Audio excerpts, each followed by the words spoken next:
Morning, all. All right, starting things off today with an update on a playlist that I started many years ago on Finalists. And of course, the finalist this year, 2023, the Florida Panthers, their first time in the Stanley Cup final since 1996. So this season they went 42, 32, and 8. They were the number two wild card, of course. And coach Paul Maurice. The interesting thing is during the regular season, it just didn't seem to be working at times. This was a team that looked kind of lost at points. They underachieved through a large portion of the season after what had been a first place finish overall in the NHL the year before. So when they went on the run in the Stanley Cup playoffs, it was a surprise, in part because they knock off a Boston Bruins team in the first round that had gone on an absolutely insane run throughout the regular season, setting a record for wins, for points, and for all that stuff that now doesn't really matter. So, Boston was the first round opponent. Almost nobody gave them much of a chance out of the gate. And they lost the first game in Boston. They lose 3-1. Now they won the second game, which is key here, right? They win the second game. That's also in Boston 6-3. Going down 2-0, that makes it tough. But as long as it's 1-1. But then they went home and made it really difficult on themselves. They lose both games 3 and 4. Not only that, but they lose them by a combined score of 10-4. So after Game 4 is done, the series is 3-1 Boston, and Boston and a lot of fans, it seemed like we're looking forward to what was likely a next round matchup with the Toronto Maple Leafs, but not so fast, say the Florida Panthers.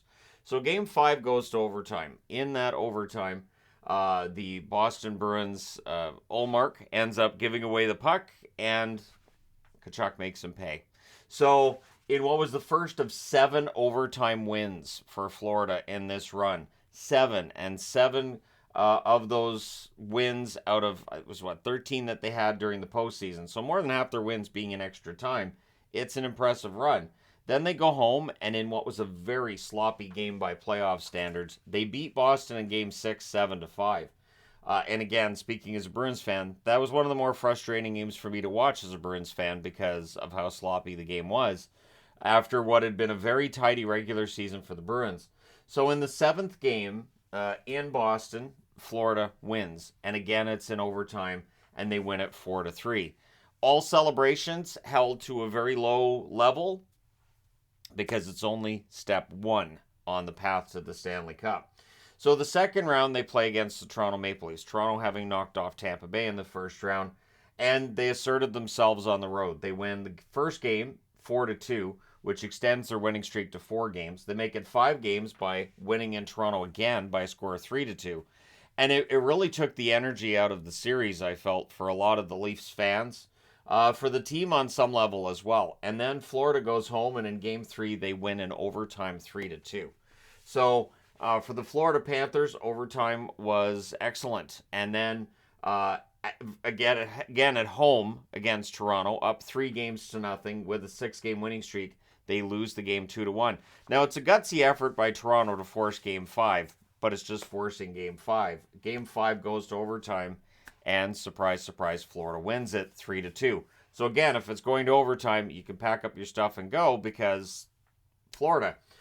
Then they go on to face Carolina in the conference final. Now, for the Carolina Hurricanes, this is a team that was expected to maybe go to the Stanley Cup final. And the question was being asked about, okay, so when is the clock going to strike midnight on this Florida Panthers Cinderella story? Not against Carolina. So, takes 4 overtimes for game 1. But eventually, you get yourself a winner, and it's Florida. They win that game 3-2. Game 2 also went to overtime. And, of course, there was discussions about how tired these players were and how banged up they were. But Florida wins again. So they go into Carolina. They win both games 1 and 2.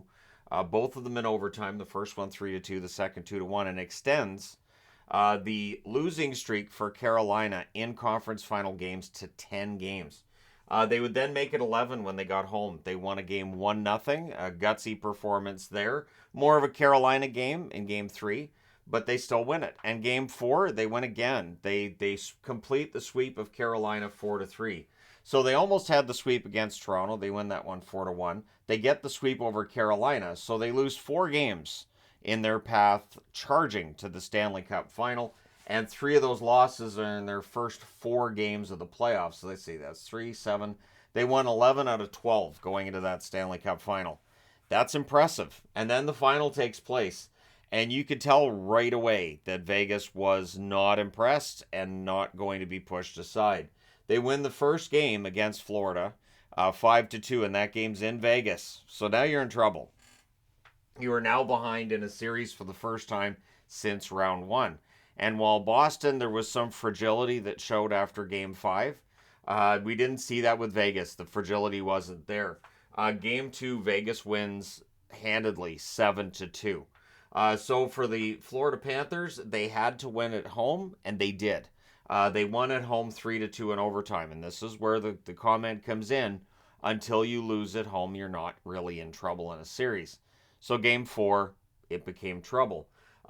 In Florida, Vegas wins 3-2. So gutsy, close games, but it's a 3-1 series lead. And then Game 5, a game which was honestly kind of a tough watch because it was over early. Like, I probably could have done the recap and said, hey, so the Stanley Cup has been awarded.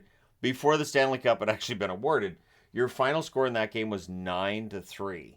So Vegas Golden Knights fans absolutely could have been celebrating in the streets, basically after the first period, and not worry about jinxing their team, right? So that final was tough. That final was tough for the Florida Panthers. Their leading scorer in the final was actually Brandon Montour with 2 goals, 2 assists. We found out he was playing hurt. He's going to miss the start of the 23-24 season. Sam Bennett, a goal and 3 assists, 4 points. Those are your top producers, 4 points in 5 games. Matthew Tkachuk, who had been a machine through the first 3 rounds, gets shut down mostly in that final. 2 goals and an assist, and we found out he was banged up too. Lundell, a goal, 2 assists, and there were 6 players who had a goal and an assist for 2 points in that Stanley Cup final. Bobrovsky got lit up, but Vegas lit up every goaltender they played in the playoffs.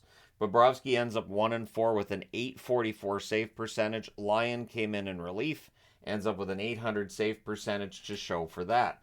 They were 7-0 in overtime by my count, and the game-winning goals, Tkachuk, Verhaeghe, Reinhart, Cousins, Tkachuk, and back to Verhaeghe. So Matthew Tkachuk with 3 game winners in the playoffs, and so yeah, that's where you solidify your reputation as a really good playoff performer, and Tkachuk has done that. I would say Verhaeghe has as well.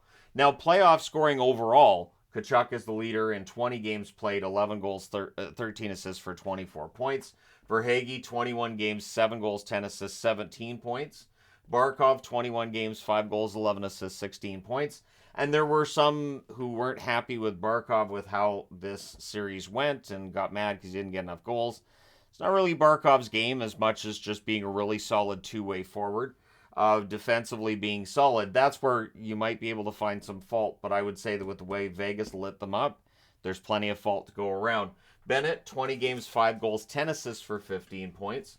Montour, 21 games, 8 goals, 5 assists, 13 points. The same numbers as Sam Reinhart.